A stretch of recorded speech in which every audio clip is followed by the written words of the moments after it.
paroled 14 years later.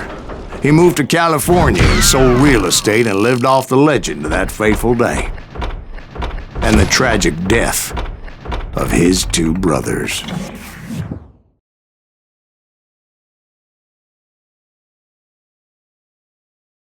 My own brothers died tragically as well, truth be told.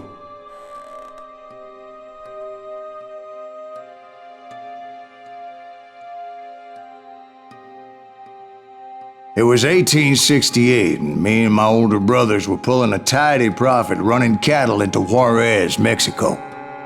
One night after my brothers retired for the evening, I found a little poker game in a cantina with a couple of cowboys. And I just couldn't lose. I even won an old Spanish coin that had to be 100 years old. Well, I was mighty pleased with myself the next morning as my brothers and I rode for Texas. But before we crossed the border, those cowboys caught up with us. It was Johnny Ringo, Roscoe Bob Bryant, and another asshole named Jim.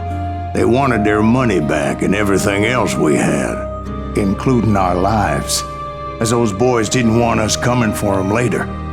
Bob put that old Spanish coin in my mouth and said, "I won't have it said that I left you with nothing, boy." Well, those horses bolted, and there we hung as those bastards rode away. The branch finally snapped under the weight of the three of us, but being my older brothers were bigger and heavier, they were already dead. And right then I swore to myself that I would avenge them.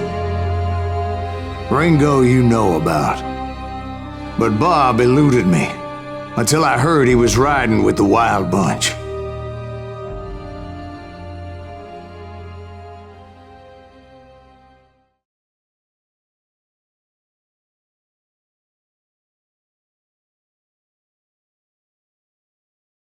I'd been on their trail for months, ever since they left their hideout in the Bighorn Mountains. Led by Butch Cassidy, they were a loose association of outlaws who robbed banks and trains from Colorado to Montana.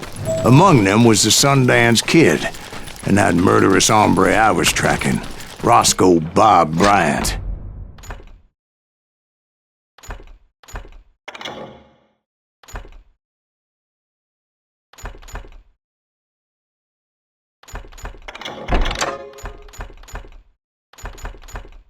Were you a part of that giant Pinkerton posse after the Wild Bunch?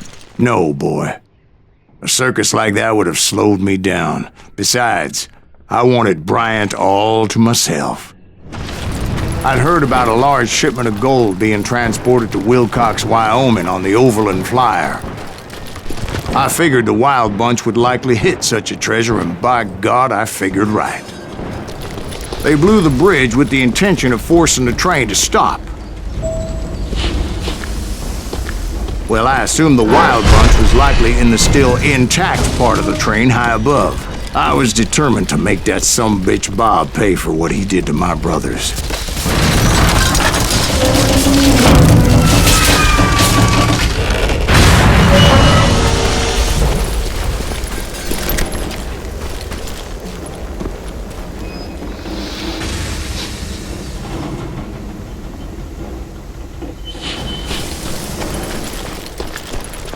My ears are still ringing from blowing up that bridge.